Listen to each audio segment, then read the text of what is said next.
To the Black girl who has struggled with feeling alone and wants to make more room for connection, I see you.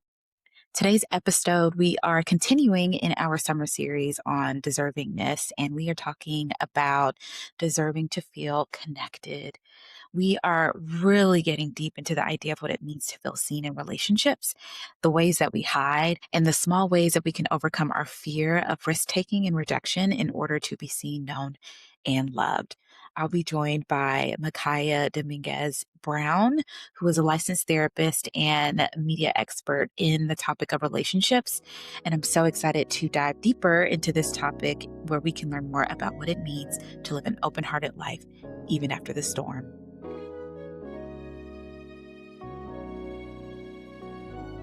Welcome back to the Black Girl Scene podcast. I'm your host, Kaylin Wilson, a licensed clinical social worker in Atlanta, Georgia. And I'm here today with a gem in mental health and media, Michaiah Dominguez-Brown. Michaiah is a licensed mental health counselor, relationship specialist, author, and public speaker dedicated to helping people build healthier, more meaningful connections.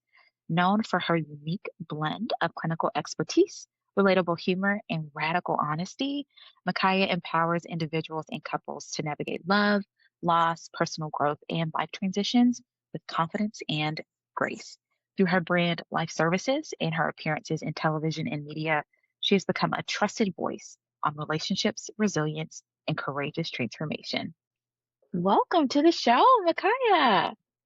Hi. Thank you so much for having me.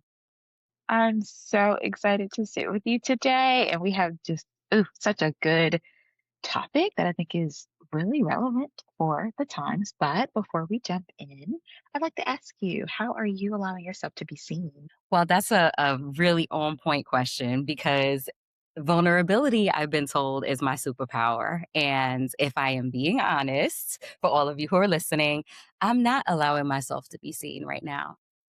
I have not been. I have been in hiding for quite some time. And this podcast, thank you for the invite, is a part of my effort to be seen again, to reintroduce myself Mhm. into public spaces and to be heard. So thank you for extending the invitation. But I have been hiding. So it's time to pop I, out. right. I am, first of all, I love how honest that answer is. Like, that's also like a part of being seen. Do you mind sharing with us why you've been hiding in the season? Because I think sometimes knowing when it's okay to not allow yourself to be seen is a part of how we practice vulnerability. So I'm curious if you would be happy to share. Well, part of it, I think, was cocooning what I was cultivating within myself. I had been through a really tumultuous marriage and divorce process. And in that process, it involved a lot of family court, co parenting battles. I have joint custody of my children, but they do not live with me here in Georgia. I relocated a few years ago. They live with dad in New York. And part of what I really needed for a season was to just sit with the reality of all that did to me, right? Like all the impact of that transition. And Hmm. it was a lot. It was a lot. It was a domino effect from losing my dad, getting remarried, relocating, family court. So I was on a roll. And I think for many of us, what we do is we just keep going. In the middle of that, I Right. joined a new private practice. In the middle of that, I started my PhD program. In the middle of that, I went to Columbia to film with MTV. In the middle of that, there was all of these beautiful moments that really signify the duality of life, where you could be grieving and thriving at the same time. Right. But I needed stillness. I needed isolation. But I've been feeling that that time has been up for a little bit. And you could sense when it's time to like get back into community, get back in front of people who love you, get those hugs, get those conversations. And I've been running from that. So it's absolutely time now to allow the healing to look different and allow the healing to be in community as opposed to in isolation. I don't know if you know how much I love that. Like, thank you for sharing that in this space and like it's just so powerful to know when you need space to grieve. Like, I think that sometimes we feel like we have to get through it. Sometimes we think that vulnerability is only visibility, but it's not always. Sometimes, or rather, it's not always about visibility to others. Sometimes it's that you just need to see yourself, and like that's enough. You and your crew. Wow, thank you. And I am excited to hear that you are coming around the mountain in a way, right? And it sounds like in that you are positioning yourself to focus on your platform, but also your people. I hear a lot of remnants of like reconnecting, building intimacy again. And that's exactly what we're talking about today. And it sounds like you've had your own dance with the hellos and goodbyes of connecting. And that's the work that you do with your clients. So, can you talk to me a little bit about connection today? Like, it's a topic, it's a thing right now. Can we talk a little bit about why we're connecting less these days? And then we're just on the internet talking about how much we want to connect. That is such a good point because we are talking a lot about connecting and not actually doing the connecting work. So yeah, hilarious, but that's exactly what most of us are doing. I want to say that there are two umbrellas of reasons as to why we may be existing in isolation right now. There are micro influences, right? Our own individual experiences, like what I just ran down a list of, the grief and loss of a loved one, change in job, relocation, transitions in life, major life transitions. Those things all fall under the micro category of things that are introduced to us that are individual and unique to our own lived experience. But then we have macro issues as well. And I don't know that we are taking our history with the quarantine and COVID. I don't know that we've even had enough time to process, research all of the implications of what the quarantine did to us mentally, emotionally, and interpersonally. So that is a huge part of this because everything went online. We moved from analog to online only, whether it's business meetings or building a brand, visibility became digitized Ooh, and ooh, monetized. So that's a part of it that too. And we part. might get to that a little bit later. Because that's also a part of what is causing such disconnect is that our authentic expression is being suppressed in hopes that if we are performative enough, we will be accepted, get the clicks, get the likes, get the views, get the shares. But that's not our authentic selves that's on display. But nevertheless, quarantine Wow. Yes. is a big part of why we are isolated. But yeah, we can get into any number of those things that I just listed. But rapid fire, I think I want to cast my net out wide here with the viewers who are watching that don't yet or haven't yet had a time to sit down and process all that was lost or changed or shifted and transformed when 2020 came into our lives. Right. Right. And I think that we were already dealing with some parts of that. We were already dealing with like, what does it look like to connect this day and age? What does it look like to connect given the socio-political climate? Because that wasn't like it wasn't a thing until 2020. Like that was always a thing. We remember 2016, right? So like there's just a lot that I think has continued to happen. I think you're so right that we have not unpacked. So I totally hear that. And generationally speaking, right? From I'm an elder, the eldest of millennials here. I knew a time where everything was in person, where we were just, popping up over a friend's house, having that random piece of cake and cup of coffee, or, having dinner at each other's homes, house parties, those type of things. And that has quickly faded. But I think the quarantine even more so turned up the volume on the stark difference of what life was in my adolescence and young adulthood versus what it is now. And there's an entire generation of us that are struggling with those changes. And it is a part of why we isolate because we realize it's not the same. But there's also a generation of folks, I don't even know, I don't know, Gen X, Gen A, I don't know who y'all are, that never knew a world where in-person connection existed to the same extent that it did for us.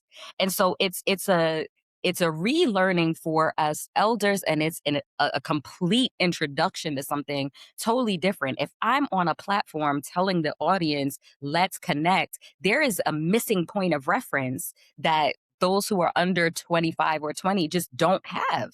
And so there's an introduction to a lifestyle, a quality of life that they've never known and never experienced for themselves. So it's an entire, I think it's an unlearning and a relearning for everyone. But to speak with specificity of what it looks like to be in connection, podcasts like this, I think, are so important because if I say to someone, let's connect, they may not even know what that means.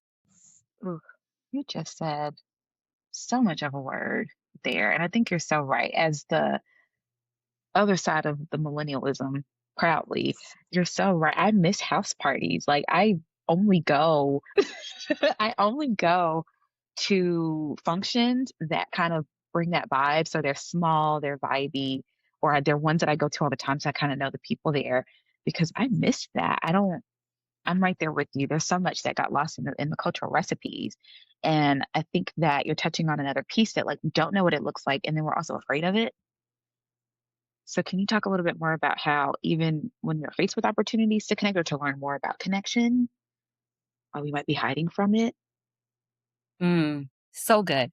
Well, I think that ties back to what I dropped about what it looks like to present yourself to others. So, being seen and presenting yourself to others is two different things.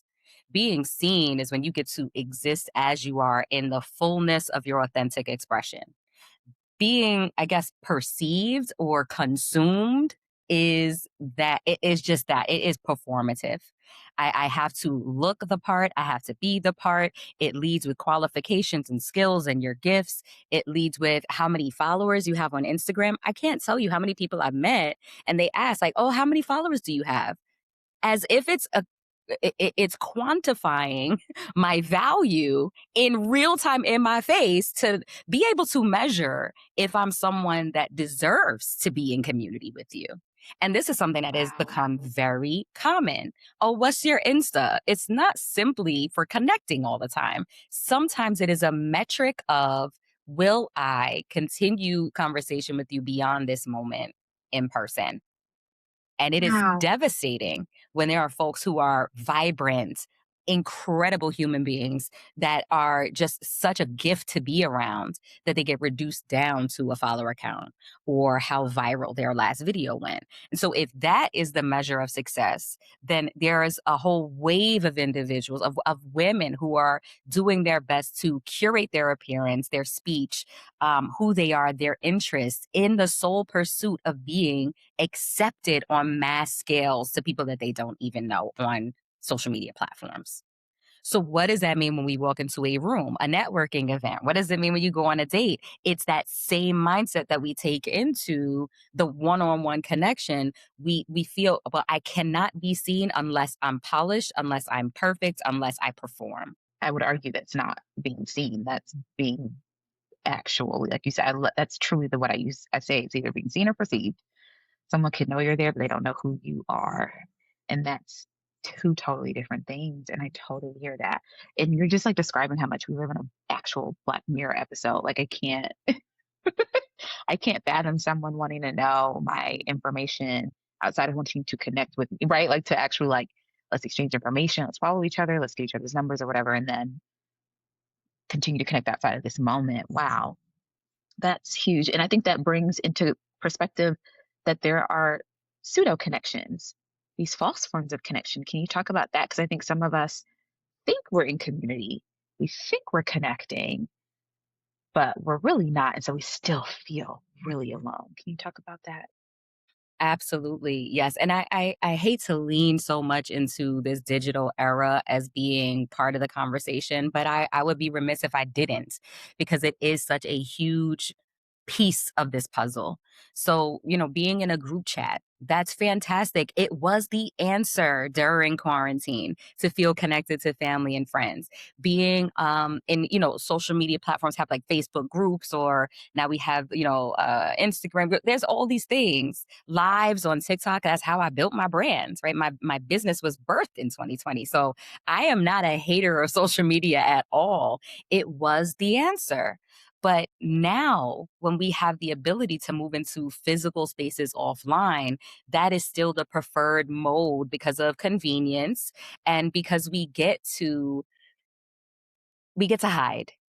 We get to hide in the comfort of not being fully seen because what it takes to be fully seen is vulnerability in your authentic expression and not knowing whether or not you will be accepted for who you actually are.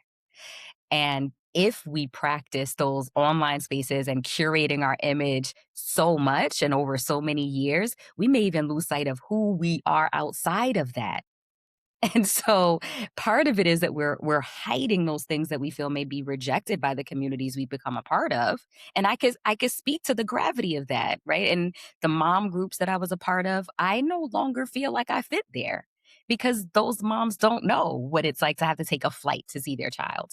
Those moms don't know when I don't answer my phone during the weekends. I'm in New York. It's because I'm soaking up every moment. They don't understand.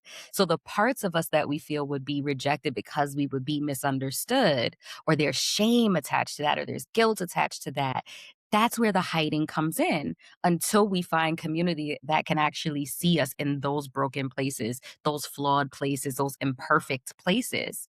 That's what it means to fully be seen. But we're hiding from that fear of being rejected, the fear of being misunderstood. And that keeps us from allowing people to see and pour into and heal and love on those places that we need to be mended in community. You just said it all. You just said it all. Like, uh, you said what you said, 70 things that bear, like we should be repeating, but you talked about rejection and shame, and those being the biggest fears we have that then get in the way of the other part that I think is so important, blocking the actual intimacy and care that we do need. And I know it's so hard to conceptualize like that. It's worth risking rejection to be loved. It, I think for so long we learned, like, no, why would I do that? Why would I put myself in a position to be harmed at the risk of maybe kind of sort of being loved? And that's really why I do this, because I realized how hard that was in my own life, how like unfair that was to create such a buffer from being loved just because I never wanted to experience the rejection that we're all going to experience anyway, which we'll get into that. And that we can actually do that, that we can actually practice this vulnerability and continue to feel safe and experience what we need. But the other way around, that's not as possible. So I actually want to go into a little bit more of that experience of rejection and disappointment. If you could talk to us, maybe even like your own experiences with that arc of relationship, but from a way where the audience can kind of think about, like, yeah, disappointment, rejection, like that's a thing. It's a thing. I think it starts with self. So in my work, when I'm in front of clients, what we do is we in either direction, but we always gonna get to the self. But these issues can start with self and then translate over into our interpersonal relationships, or those interpersonal relationships can then seep into how it is that we see and treat and respect and value ourselves. But this idea of knowing that you are deserving and worthy to be seen in your imperfections, that is sometimes a self issue, right? And part of the, I think, macro issue of a part of the complexity of this for Black girls being seen is that there is this superwoman schema that's attached to us, this expectation of Black girl magic. And it does absolutely translate into the way we show up on social media and the ways that we show up in our romantic partnerships and our friendships. We do not want to be seen if we don't have it together. And sometimes that is, that is reinforced through community connection, it's reinforced generationally, but it is also something that we engage in on a daily basis. If I am struggling with something, suffering through something, some of the inner conversation could sound like, I don't want to be a burden to others. So I'm not going to share this. Everybody else has other things going on. So I'm going to figure out a way, just like everyone else, to figure it out on my own. And I think that's culturally specific. That is unique to us, that we carry that burden of responsibility, that stoicism that says, I have to figure this out by myself. And then once I get out of it, I can share my story of resilience. I can share my story of strength. I can be admired of all that I've gone gone through, and I'm a victim to this. I You see me hard in my face. actively engage in this behavior, and I try to make light of it as I'm talking through it now, but it's heavy to convince yourself as you're already struggling with the trials of life that you just need to figure it out and you're undeserving of receiving support from others because you are a burden. If that is your inner voice, that is tormenting, and it strips us of the ability to get that healing balm that we need, that soothing conversation, the encouragement, the inspiration of our sisters and brothers or loved ones, family, friends, or romantic partners. We struggle and carry the burden alone instead of connecting. So what are the ways that this looks like? We're hiding. We're hiding from showing people that we are not perfect. Oh no, I'm human. I am guilty. Oh no, I'm human and I messed up. I made a mistake. I'm in a difficult situation that I don't have the answers for. What do I do? Well, for many of us, the coping skill is shut down, bear down, figure it out, and then pop out with the answer, with an event, with a post, with a reel that's, showing and showcasing our ability to rise above.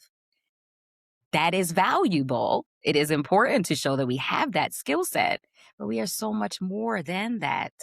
And you deserve and are worthy of being seen when you're broken, when you don't have it together, when the face and the hair ain't facing and hairing, when the outfit is not together. It's okay. It's okay to be seen in those times. And it's actually what we need. We are wired Yes. biologically for connection. We are wired for it. It is how Mm, we survive in infancy and being, through toddlerhood. This is how we survive. It's through connection. It's our first language of love, to be seen, to be touched, to be observed, to be held. And we withhold that from ourselves as we age with mm, this, mm. I guess, push toward perfection. Right. So I'm speechless. I feel like I have no words. It's, and I hope that everyone listening can feel that because I do think sometimes when we talk about connection, we talk about like not hiding and not being perfect. We literally think of like, oh, I messed up on a task or, oh, I missed my exit on the highway. And it's like, no, you deserve to be seen in your crash outs, in your grief. Like you deserve to be seen when it's quote unquote not palatable because that's how we've been taught to think it's so not palatable. It's so hard. You are too hard. And I hear you saying, like, you are not too hard. You are not too much. In fact, a lot of what will help you feel lighter is if you let someone hold you when you feel heavy. I hear that so deep. And that was a balm to me. And it's ah there's so much I could talk about this all day. I don't know how much time you have. I could get into this Same. all day long because I guess speaking in the opposite direction of how interpersonal relationships play into this as well, right? Things like betrayal, infidelity, conflict, and spoken or unspoken tension in friendships, right? Those things can absolutely cause us to go into hiding. I know for me in my previous marriage, the infidelity was not just with strangers, right? It wasn't just with people that I didn't know. It was with women who were in my church that I used to teach their new members class, right? Like I was their instructor. It was with my best friend who I sang with on the praise team. You know what I mean? Like these are things that absolutely alter, first of all, brain chemistry. Can we just talk to the Right. neuroscientists of the world? Betrayal changes brain chemistry. So, biologically speaking, my body was a wreck. It changes how you trust others. So, not just how I trust my husband, but my ex husband, do I trust men? So now when I go back into Yeah. dating, I have my guard up and for good reason. If you get burned, you don't get close to the stove range again. Right? And so these are ways that our Right. brains Right. protect us. And it is designed to be a protective measure for us. So if there is harm, we are going to stay far away from harm. But what happens when it is within the framework of an interpersonal relationship, which is what we are wired to desire and need, when that is exactly, you have to be courageous to jump back into the fire and trust. that you're not going to get burned again, that you won't get, Mhm. just destroyed again. But what the third thing is, it damages self-trust. If I'm going to connect with new communities or re-engage with folks that I already know, do I trust myself to be able to discern who's healthy for me and who's not? And that I think is one of the most damaging parts of betrayal, is that it doesn't just cause you to question others, it causes you to question yourself. Am I smart enough to make decisions that are good for me when I'm in community with others? Should I be letting my walls down with the person who's attempting to connect with me? What are their motives? Will I be able to Yeah. vet them? Are they How long will it be before the other shoe drops? And so there's this vigilance and there's this fear and there's this anxiousness that's attached to re-engaging in community. So it's not just as simple as going to the party, going to the event, and phoning a friend. It's working through all of those fears before having the courage to do so. Gosh. And I mean, I love that you talked about like how much courage comes before the action. Like, I think sometimes we want to just have the answers. We want to just be in the intimacy, not knowing that we have to do the work of the risk taking before we go to the place of intimacy. And I continue to thank you for your vulnerability and sharing here. And like my heart is breaking for you. It's not easy to have these layered betrayals, multiple and repeating or chronic betrayals, and then to turn around and do it again, which I'm seeing that you have done that you did open your heart again. And I love that you are mentioning the work in opening up your heart again, because it is not something that we can, what is it, metacognition, right? Thinking about our thoughts. That's not the work. Of course, we have to think about what we're thinking about relationships, but it goes beyond that. The work actually means to, if you're going to open your heart, that's a verb. There's something we got to do. We got to actually go outside. Once we sit with those thoughts and we analyze how we feel, we can't get stuck in the analysis paralysis of like, oh, I know why I do these things. I know how I do them. I know the patterns. I recognize them all. I've done the therapy and the coaching and the journaling. It goes beyond that because there are some wounds that can only be healed in community. That is it. You can only build trust when you're in relationship with others. You can't think your way out of that. And so part of what has been the biggest healing agents in my life was opening my heart again and getting remarried. And it is the best risk I've ever taken. And there are still moments where I say, wow, I still have some fears. I still have some concerns, but this is the continued work of healing. It's not that you find yourself in a relationship and then everything is magically and immediately wiped away. There is still work to do, but it takes the risk. It takes being open and taking those steps to be back in relationship. And then you have a mirror of yourself and what still needs to be done while balancing that with the joyfulness that comes with being actually seen and cared for and loved. Yes. Yes. And I feel so much joy for you. And I feel joy for all the people that you're blessing by saying this because I think that so two things came up for me when you just shared all that. I think when it comes to Black women, we've been shamed about wanting love to begin with, and then we definitely get shamed for wanting love again. And I am so grateful that you are platforming that you did it and that you were willing to literally go through the fire and can stand in that and know that that was fundamentally for and about you in a way that I think we just don't talk about in media, in on the digital landscape. I think this idea of even desiring love and partnership at all, let alone after betrayal, is like not good. I think that, and I've appreciated the conversations about decentering men, and I appreciate those who've been saying like decentering men or decentering relationships or romance does not mean getting rid of it. It just means moving it out the center, putting you in the center, but keeping it on your wheel. And so I just love how you're able to capture all of that within the context of rebuilding and repairing with yourself. And the other thing that stood out to me that I'm like, oh my gosh, you just came up with something. Vulnerability is a verb. So you quote us on that. Quote us on it, put it on a t-shirt. But absolutely. And this, again, thank you for inviting me here, because every time I get to speak, I am practicing that. It's it's interesting to think about, like, how often do I want to share my story? But when we share our stories, there is so much power in that. We reinforce to ourselves with our own mouths the power of transformation, the power of our resilience, the strength and courage in being able to withstand and thrive through fires. But when we withhold those stories, and withhold any emotion, right? The challenges of betrayal, or the conflicts with friendships, the ways we may feel that boundaries have been crossed, or when we keep stuffing those things down, we actually are bringing ourselves physical illness, right? Chronic illnesses with no physiological or biological roots are often psychosomatic responses to chronically stuffing things down.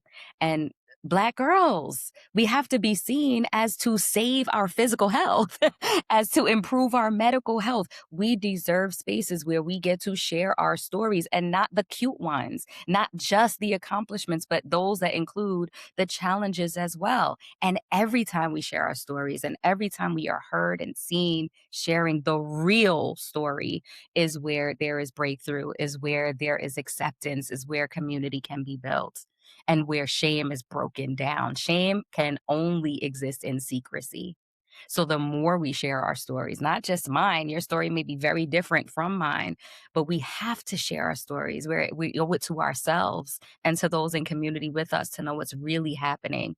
And it has so many benefits, right? I mean, for the scriptural gals who are watching, we overcome by the word of testimony, right? So this is clinical, this is spiritual, this is biological. In every way, we deserve to be, and need to be, and must be seen, or else. I feel like that's it right there. We could just end the podcast right there. That's it. We must be seen or else. You are so right. I'm grateful that you really connected the multiple pieces of ourselves that become sick, that become unwell when we hold in that way, and how necessary being seen is. It's not even just like something to get to do. It's almost like it's something that to do, you must do. So And it's both. I love that. I'm sorry, but that just spoke to me. The get to and the have to, it's both. The have to is for all the reasons that I just mentioned, but the get to is that we are a generation of women that this is a privilege to be able to talk about these things. This is a privilege to be able to share stories, to have spaces to do so, to be seen in that way. Our grandmothers, our mothers, our aunties may not have ever had the opportunity to share those stories, to be seen in that way, but they did have some, like you said, the recipes. Let's get back around the kitchen table. Let's get back to the dining room table. Let's get back to popping up on our friends and just having, like I said, get your Entenmann's cake. Go ahead. You don't have to be nothing that needs to be Instagrammable. We don't have to right. have place settings and all the things. Go ahead and get your glazed donuts from Kroger or Publix or whatever we have down here in the South. Stop and Shop for those of you who are listening in New York, okay? New York, New Jersey. Go to Yes. Stop and Shop, get your donuts and your cakes and your crumpets or whatever it is that you like, or your wine or your champagne, and just sit and be together. It does not require an event. Hey, what you doing? I'm pulling up. I'm pulling up on you. Let's watch 90 Day Fiancé together. We don't have to have an agenda in order to connect. We don't have to have an outfit in order to connect. That's all performative. Throw your sweats and your tank top on and get yourself to a grocery store and go and be together. That is what some of connection can look like. Take the pressure off of what it means to connect. Put the phone down. I don't have to document it to prove that it happened. I get to just be with you. That's enough. Because there are so many times where I would like leave a dinner and I'm like, I took no pictures. But then I have to remind myself, like, I took no pictures. I don't need pictures. I was fully there. And that's where I want to go next, because I can sense that people are listening. They're like, you're right. I need to be seen. And they're like, okay, but where do I start? So I love that you talked about like, we really get to stop putting so much sauce on it. Like, we really need to get back to the basics. And I mentioned in the last episode that there was a thread that I saw, and I still don't know the name of I need to find her name because I really appreciated how she broke down that while it's been important that we learned how to put connection on the calendar, we swung too much in the wrong direction and we don't do unbuttoned contact anymore. We don't do phone calls over dishes and dinner. We don't, drive and talk. We don't out of the blue hit people up anymore. Everything has to be scheduled. Everything is ritualized. Everything is planned. And I do think that that goes into feeling more lonely. I think there's something about intimacy. It's not that you lose boundaries, but there's excess, and when everything is on the calendar and everything is planned in that way and that rigidity, it can lose this sense of like you are mine and I am yours in an appropriate way, not in an I own you way, but in a I don't need hurdles to get to you, right? And so I think that piece was so powerful and I've been inspired by it. I've been taking it into the summer with me and I have been calling my friends out the blue. So, and they've been answering, some of them, not all of them, but they've been answering. And then the ones who don't answer, they call me back. So, with that being said, how do we do this? How do we get started getting back in the game? I think you hit the nail on the head. Spontaneity. We got to bring spontaneity back. I know there's a lot of discourse around bringing whimsy back, but whimsy does not exist without spontaneity. Whimsy is the art, the lived and breathed expression of spontaneity. When I see something beautiful, I will pause everything else and be engaged with it, observe it, take it in, enjoy it, be part of it, participate actively in it. Right? That is what whimsy is, but that spontaneity of being able to embrace, capture, and take part in the moment. And I am the queen of spontaneity. I will think of something on a whim and just, okay, y'all want to go? Who's Love it. going? Who's going? So saying yes to those promptings of what it is that you want, I think is part of it, right? Noticing that there's something you want to do, even if you just learn about it and it's an hour from now, say yes to that inner voice that is excited about something and lean in. Go for it and do it. If there's a ticket, get the ticket. Get two. As a matter of fact, that's how I met one of my friends here that's also from New York. I think she's a podcast guest, Joy. Shout out to Joy. I love Love. her. I bought two tickets to something and I was just like, or something like that. And I was like, you wanna go? You wanna go? You can meet me there. Let's just meet. And we hadn't met in person before that. I had to say yes to being spontaneous. And we connected and have been cool ever since. I gotta pull up on her. But in addition to other friends, right? I gotta say yes to that prompting. This is maybe you should try this. And also saying yes when people reach out to you. When people reach out to you, how often are you saying, no, I can't, no? And why not? Why not? Lead into saying yes. And there's a fantastic book by Shonda Rhimes, The Year of Yes.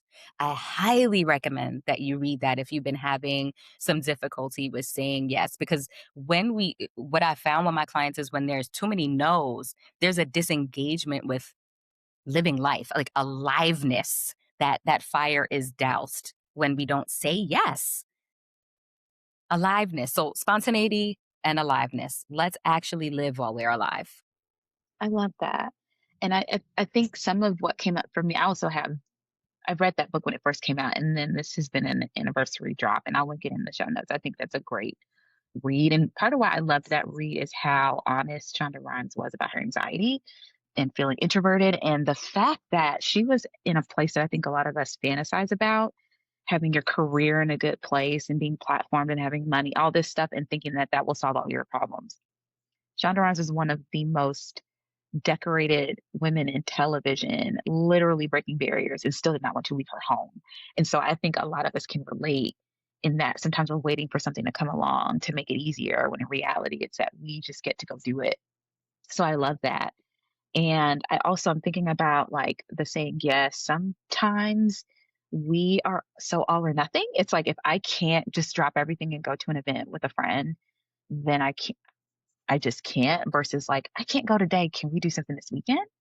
That's still that's so spontaneous, or I can't go at 4 p.m. Can I meet you at 6? Like, or I can't go to that side of town. Can we go to this side of town? Like, can we continue to innovate ways to make it work? I think sometimes because of how performative connection is felt, and I think this also even goes for dating. I think sometimes it's like, if this person's not the most perfect person taking me to the best restaurant, then I'm not dating. But even if you're just outside and you're just flirting with people and you're just smiling in people's face and you're getting people's number and you're just having fun, that's still being present in the moment. That's still gathering data and moving you toward the relationships you want. So I think if we can continue to, it's not settling, it's recognizing that there's a whole spectrum of ways that we can show up in what you just said. Absolutely. And I think a part of that, because in this economy, we have to be very real about what it looks like to connect with others. If there is a dollar amount that's attached to any of this, there could be some real anxieties around, can I afford to go? Gas prices. Um, Look, I'm still kind of halfway in New York, but metro car prices keep going up, bridges, tolls keep going up, right? Wherever you are, the cost of living is constantly rising. And with the tens of thousands or hundreds of thousands of Black women that have lost their employment and have reported feeling financially unstable, there's a lot of consideration and many layers to this. So it may be that you feel shame around not having the resources to show up in the way that you would want to. But I appreciate your share about finding flexible ways and being creative around how can this look. And I've even recommended to clients that, if your house is messy, your ADD is kicking you behind, you're feeling, severe symptoms of depression, invite somebody over to help you clean. We're going to put on this music. We're going to have some chips or pizza and we're going to clean up together. And the real ones who ride for you will do it with no judgment and will show up. So even when we don't have the resources to get the cute outfit and do the brunch and, do a little twerking and singing and cheers at the restaurants out here in Atlanta, we could absolutely have someone over, meet at a park. Meet at a park, take a walk, rent a city bike if you're in the city. Again, right? There's so many ways that you can absolutely be creative. The bookstores that have cafes in them now, there's so many things that you could do at a low cost. But I Mhm. would be remiss if I didn't mention that that is a serious consideration in all of this as well. But there is no shame in friendship. Y'all better go ahead and be vulnerable and share what's really going on and your concerns. And you'd be surprised at who's willing to even bless you in those moments. Right.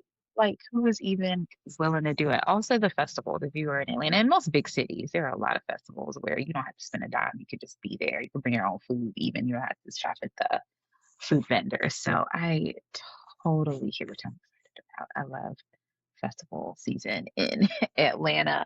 I love this so much because I think it's bringing some color back to a conversation that has felt so dreary. I think it's just felt like, oh, there are no viable partners, or there's no way to make new friends, or, how do you get chosen family when you maybe don't have the best relationship with your own family, or things of that nature. And I think it's just reminding us that if we're all having the same conversation, then we all have the same needs.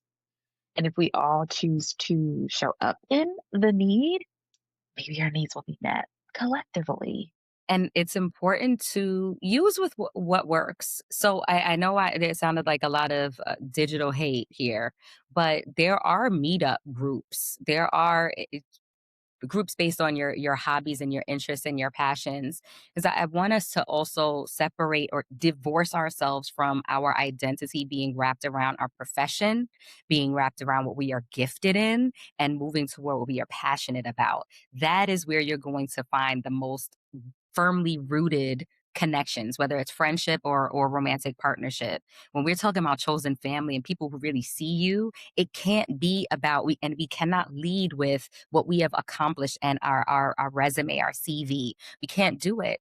It has to be about what we actually love and what we value and what our character strengths are. So as far as resources are concerned, there are character strength assessments that you could find online if you want to do that personal inventory and figure out, well, who am I? Because I have been curating my identity for so long. I don't know who I authentically am. You can absolutely Google character strengths assessment, and there will be some that pop up, most of which are free. It will list out from 25 or 50 strengths that you have, that the core of who you are. There are also, values assessments. What is it that you value in this life? Is it family? Is it experiences? Is it travel? What is it? Figure yourself out and connect with people who share those same strengths or interests and passions and values, so that way it exists outside of what you do, because what you do is not always who you are. And we want relationships that are founded, rooted, healthily planted in who we are, not just what we do. I love that so much. And I talk a lot about self intimacy, self knowing, self seeing first.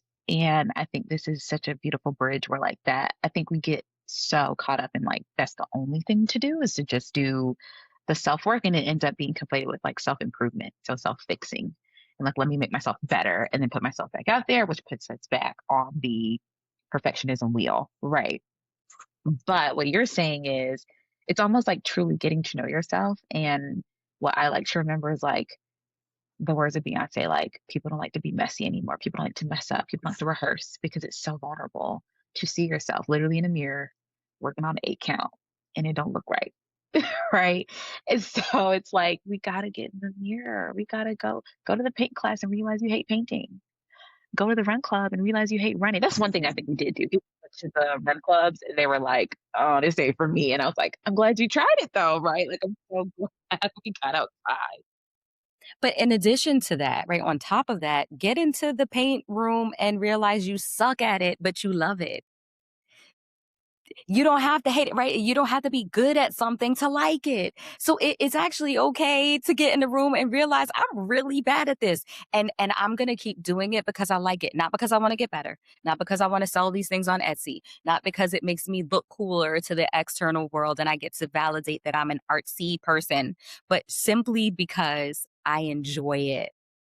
I'm terrible at it, but I enjoy it. So I'm gonna keep doing it. Same thing with singing, same thing with running.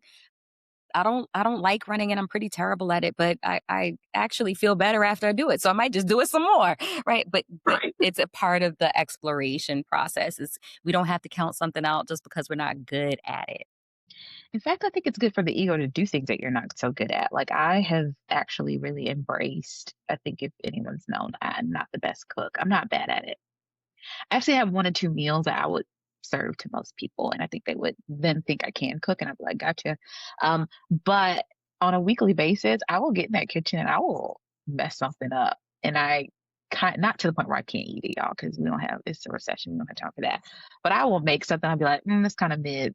But then one day, I magically make something that works, and I'm like, "Wow, this is great," and I, like it now. Like, I like trying something, and then if it's not perfect, who cares? That has felt really freeing as someone who is, like most of us, a recovering perfectionist and has struggled to show up in something where it's like, if I don't do this well, then what does that mean about me? It means nothing. It means you might need to put a little barbecue sauce on it so that you don't waste it. And then also, like, don't make that again or like call supervision next time. Right. Phone a friend, get a lifeline, Phone a figure it out. friend. But can you still enjoy being in the kitchen and learning food and connecting with your body and listening to music and saving money and knowing that it's okay? And I have a friend who's really, really good at cooking, and I will send him both my failed and my successful recipes. And the other day he sent me this reel where someone was like, "Hey, you have the rest of your life to become a good cook. Like, it's okay." And that was like one of the it was again, it was like that moment of connection where I was like, I had this random friend who thought of me on a random Tuesday to send me a reel saying like, "Hey, you're doing a good job." Because he knows because I'm okay sending him this random picture of a meal in the middle of the week. That's connection to me and to that friend. I couldn't agree more. I couldn't agree more. So part of, I guess, connection, from what I'm hearing that we're talking about, it's okay to get it wrong and to share those moments, to share the moments of you getting it wrong, and to, yeah, forsake the feelings of embarrassment that comes with that. It's okay to not take yourself so seriously. So part of it is just having fun too, right? Why are we taking ourselves so seriously? We have the rest of our lives to be serious. Please, this is the youngest we will ever be. However old you are today, this is the youngest you will ever be. So be spontaneous, be whimsical, be willing to take the risks. It's the youngest you'll ever be. Be okay with having the rest of your life to be serious. It's okay to take a time out from seriousness. Or not, right? Like, because I think I'm loving and learning more about being less serious. Because I mean, you and I, we do some of the most serious jobs, and I always tell people like, I don't know how I signed up to do such a serious job when I'm such an unserious person. But I have learned through my work, both my own personal work, but the work I do with my clients, that like we were taught that joy has no place, and joy is the whole point. It really is, and so is connection. Connection, joy, they dance together. One of my favorite things that you said when you even started is like you have been in seasons where grief and thriving have coexisted. And so I think it's important that we just don't wait anymore. We don't wait to feel better for things to be perfect to then try to enjoy ourselves. So I love what you said. Like, let's just have fun. It's on fire anyway. Why not smile through it? Right. Don't get me started, please. But really, we think about just oh goodness. Okay. The earth is a ball suspended in space. Like this is the most unserious thing ever. Ever.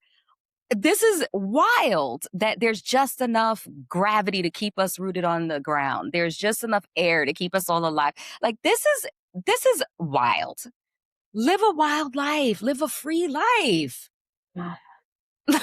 Create the life you want. And that choice power is so incredibly strengthening when you realize that you're just one choice away from creating the life that you want. Just one choice. And whether that's saying yes to the date or pulling up on your friends or phoning that family member that you haven't spoken to in years, joining the run club, you're one choice away from being seen and being accepted and being loved. Just one choice. Girl, that's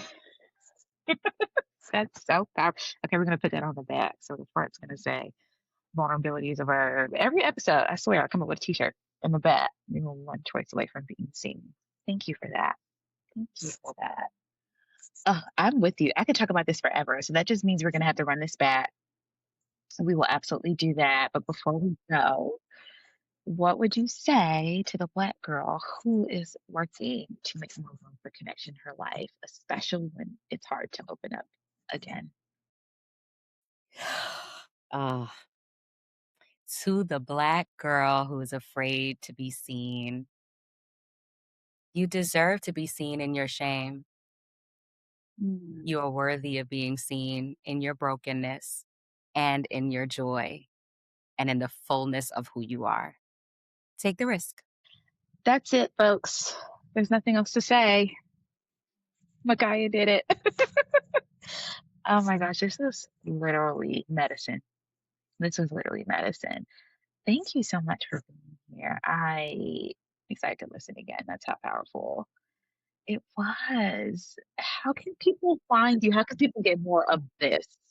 Oh, well, thank you for having me again because it is healing for me as well. I've said it over and over again throughout our conversation that it really is important to be brought back to center and to be reminded of what I've survived and how I've grown and the ways that I shouldn't be hiding anymore. And so I really do hope that lives and breathes something into this episode and that's a takeaway for anyone who's watching, whether my story resonates with you or not. But that, sharing your story is important. But I am going to start more actively sharing my story online again. I took a break after 2021, 2022 because I burnt myself out in those 2 years of quarantine. Yeah, so I'm trying to be seen on social media again. I'm going to position myself to be seen on social media again. So you could find me on TikTok, Instagram, and YouTube at Life with Michaiah. or some variation of that. I try to keep it as simple as possible. So across all platforms, Life with Michaiah. And my website is www.michaiah.life. And my business, Life Services. So, I'm all about living and living spontaneously, authentically. That's what you will start to see on my feeds again, because this is the season to live. So, Michaiah, Life with Michaiah on all platforms. Yes. Oh my gosh. I'm excited to see more of you. This is just so beautiful and thank you. I think the one other piece I want to add is like the gift that you are, you, Micaiah, and you, the listeners, when you let people see you. I'm so excited and grateful that we got to see you today. Thank you for being here. Thank you. Thank you so much. Thank you so much for listening to the Black Girl Scene podcast today. If you liked this episode, don't forget to like, subscribe, share, and rate the podcast. And don't forget to subscribe to the Scene Sunday newsletter, where I share a little bit more about the episode, and I'm always letting you know when the next episode drops. Share the love, save this episode, and come back to it when you need a reminder and a good hug. And to the Black girl who is allowing herself to open her heart again to connection, to be seen, and to be loved, I hope you experience a type of intimacy and relationship that heals. Take care. Thanks for tuning in to the Black Girl Scene podcast. This podcast is meant for information purposes only and is not meant to substitute for medical advice. Although I'm a licensed therapist, this podcast does not establish a clinical relationship with you, the listener, nor does it replace a relationship with a licensed mental health professional. For more information and resources on finding a therapist or support, please visit www.blackgirlscene.com/support.